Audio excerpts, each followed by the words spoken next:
Hello, everyone. My name is Noah James Gonzalez. Friends and families call me Nonong Gonzalez, a name given to me by my grandpa, which I like, and a name which established my identity.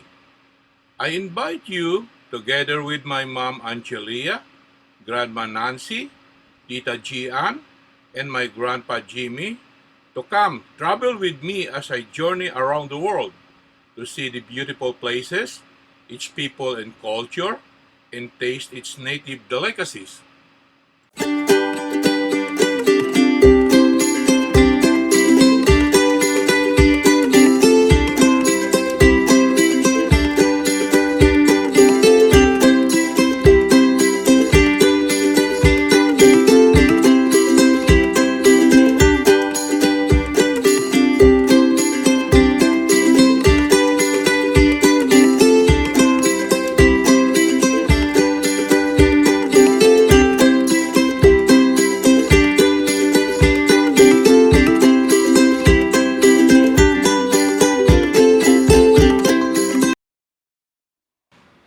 Harrogate is a spa town in North Yorkshire, England.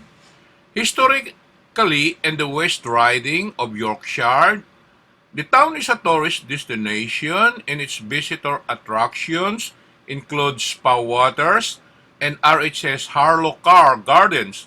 13 miles away from the town center is the Yorkshire Dales National Park and the Nidderdale area of natural beauty. Harrogate grew out of two smaller settlements, High Harrogate and Low Harrogate. In the 17th century, for three consecutive years, 2013 to 2015, polls voted the town as the happiest place to live in Britain.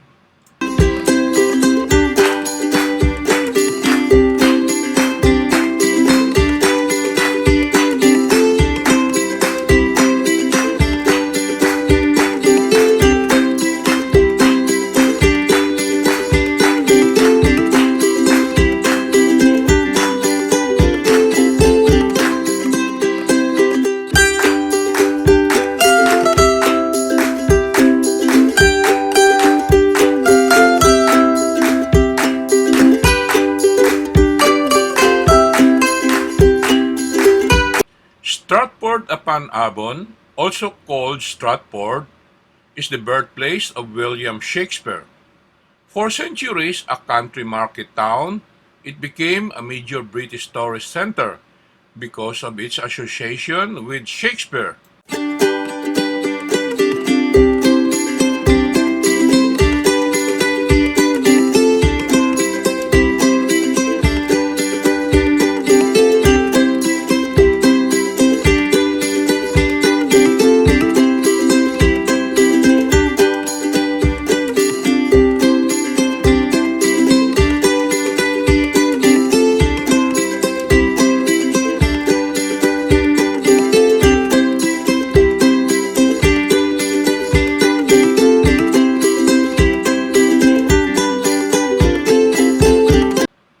Stratford-upon-Avon stands where a Roman road forded the river Avon, that means the upper Avon, and a 19th century bridge still spans the river alongside a 15th century arched stone bridge. The first royal charter was granted in 1553. Shakespeare was born in 1564 in a half-timbered house on Henley Street. He attended the local grammar school adjoining the medieval chapel of the Guild of the Holy Cross. In 1597, Shakespeare returned from London to the house known as New Place, where he died in 1616. His grave is in the parish church of Holy Trinity. It was not until 1769, more than a century and a half after the playwright's death, when the actor-producer David Garrick inaugurated the first of the annual birthday celebration, that an attempt was made to preserve buildings and other memorials of Shakespeare's life in the town.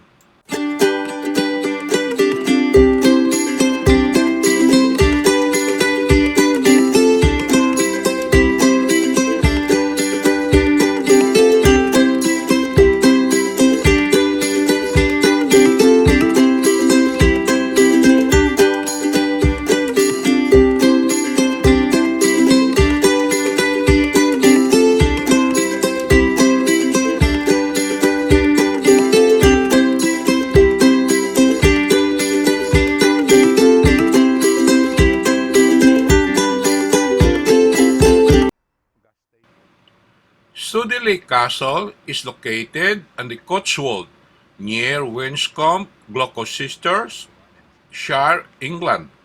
The present structure was built in the 15th century and may have been on the site of a 12th century castle. The castle has a notable garden, which is designed and maintained to a very high standard. The chapel, St. Mary's Sudeley, is the burial place of Queen Catherine Parr, 1512 to 1548, the sixth wife of King Henry VIII, and contains her marble tomb. Unusually for a castle chapel, St. Mary's of Sudeley is part of the local parish of the Church of England. Sudeley is also one of the few castles left in England that is still a residence.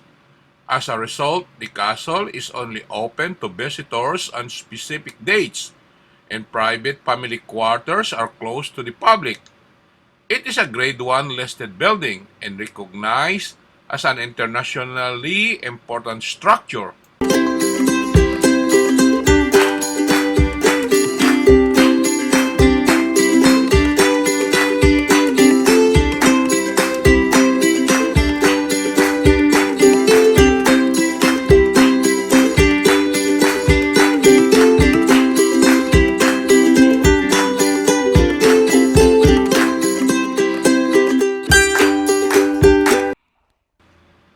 The current owners are Elizabeth, Lady Ashcombe, widow of Henry Cubitt, 4th Baron Ashcombe, and her two children, Henry Dent Brocklehurst and Molly Dent Brocklehurst. After the death of Lady Ashcombe's first husband, Mark Dent Brocklehurst in 1972, she owns 50% of the equity, while her children each own 25%. Mark inherited Sudeley in 1949 after the death of his father. His mother decided to stay at the castle, though, until 1969. It was at this time that Mark and his American-born wife, Elizabeth, decided to open up the castle to the public. It took 2 years to convert the home into a tourist attraction. But Mark died in 1972, leaving a large amount of both debts and debt duties. Lady Ashcombe married Baron Ashcombe, and the couple made major renovations. Lady Ashcombe and her children have since taken over the management of the castle as a visitor attraction.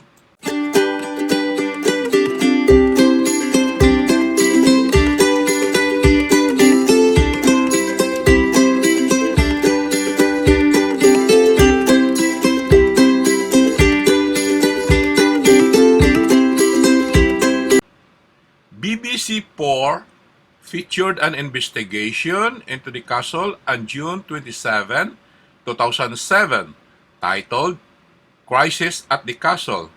This detailed the turmoil associated with managing the castle within three sets of owners and their families. Closing the castle to the general public on some weekdays meant that visitors were disheartened when embarking on their day trips, and resulted in a dramatic fall in visitor numbers in the 3 years leading up to the creation of the program.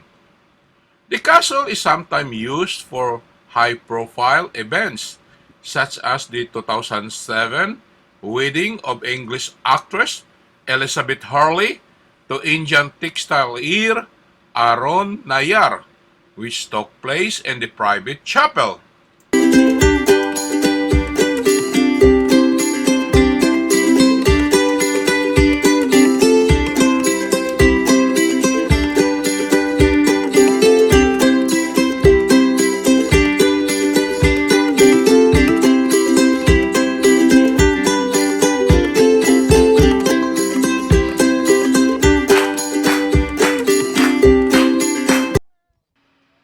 As I pause here, I hope you enjoy our ride. Don't forget to watch my next episode, and please hit the red subscribe button below, for it means so much for me. Until next time, thank you so much.